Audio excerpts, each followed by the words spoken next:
Hello, and welcome back. Are you ready for your 10-minute fiction vacay? Do you need a little break or a little pick-me-up? Stay tuned.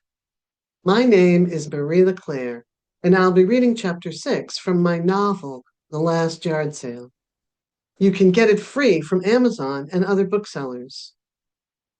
When we left off, Marybeth and Regina had just finished a pot of coffee and an afternoon of conversation. Well, things are about to get even more interesting. I hope you enjoy chapter 6. Josh unlocked the door to his mother's house and let himself in. The silence was deafening.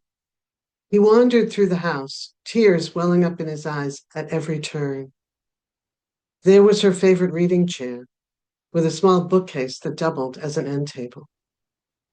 She always had more than one book going at a time. He never understood how she did it. And there was her favorite piece of art over the fireplace.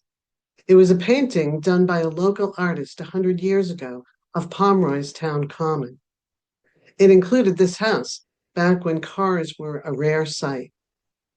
That and a few other items were included with the house when she bought it 20 years ago. He knew this would be difficult. He thought he had braced himself for it, but now realized the foolishness of his thinking. After all, they had just buried his mother 2 days ago near his home in Connecticut. His brother, Rick, told him there was no rush, but he felt a need to be here among her things. He needed to attend to her personal things while Rick dealt with the paperwork from his home in New York. A division of labor, if you will, that worked for both of them. Rick had family and couldn't afford the time away in Pennsylvania. In truth, paperwork was more his inclination anyway. He made his way through the house, feeling a bit overwhelmed by the task at hand. When he turned the corner into the den, he spotted his mother's laptop computer set up where she had left it. They had been video chatting with each other when she fell. He recalled the conversation vividly. It played over and over in his head 1,000 times. "Hello, dear," came the sweet, delicate voice of his mother over the ether. "How are things going? Did you finish that article you were working on?" "Yep, finished, edited, and published in the November issue of Life as We Know It," he replied from across the kitchen. "Great, congratulations. I haven't heard of that magazine before. Is that a new one for you?" she asked. "Yes, it came across in one of the local bookstores recently. It leans towards the spiritual side of life." "Wonderful. I'll have to pick it up." She enjoyed reading his articles no matter what the content. "Now you can work on your next book." "Yes, Mom," he said. Josh let out a sigh at this familiar conversation. He paused his memory for a moment to reflect on the first and only book he had written. It was a collaborative effort with his girlfriend, Jan. They both worked hard on it, and the book turned out fabulously. The relationship with Jan, however, had ended painfully, and the idea of starting a similar project gave him a bit of a queasy feeling. "Books take a lot of work, Mom," he pointed out. "I know, but that's not why you don't write one." "Maybe, yeah." He knew she was right. She usually was. "Have you met any interesting women?" was the next question. Again, a familiar conversation between them. "No, Mom. Have you?" he replied jokingly. "It wouldn't matter if I did. You'd find some reason to eliminate her before you even called her." Right again.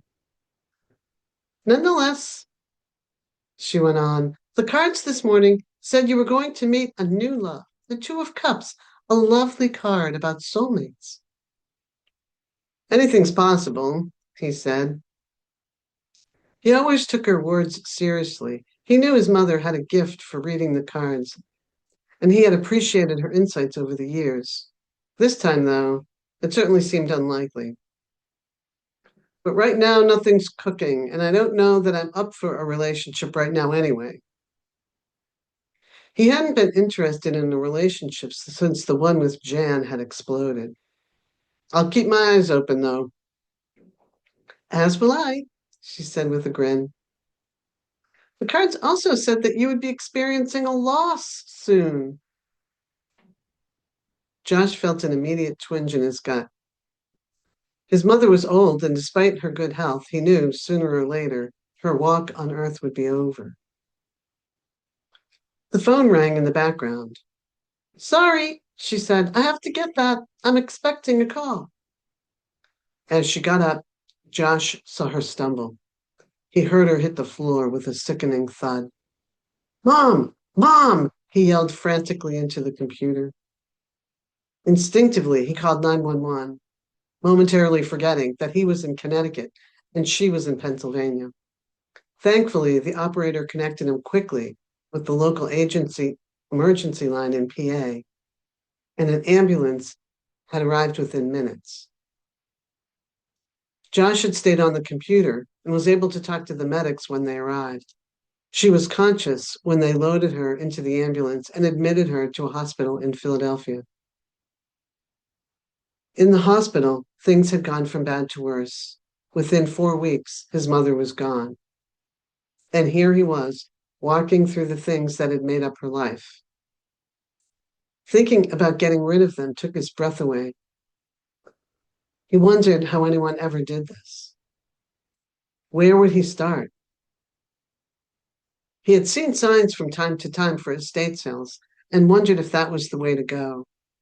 He knew he couldn't pull it off himself. There was a secondhand shop on the other side of the town common. Maybe they could help him out. He made a mental note to stop by the store later that afternoon. We've come to the end of the chapter, and I'm happy that you stayed with me. I hope you're feeling a little better than when we started. Sometimes all it takes is a little vacay in the middle of the day. If you're wanting a little more of the story, check out the playlist for The Last Yard Sale by chapter.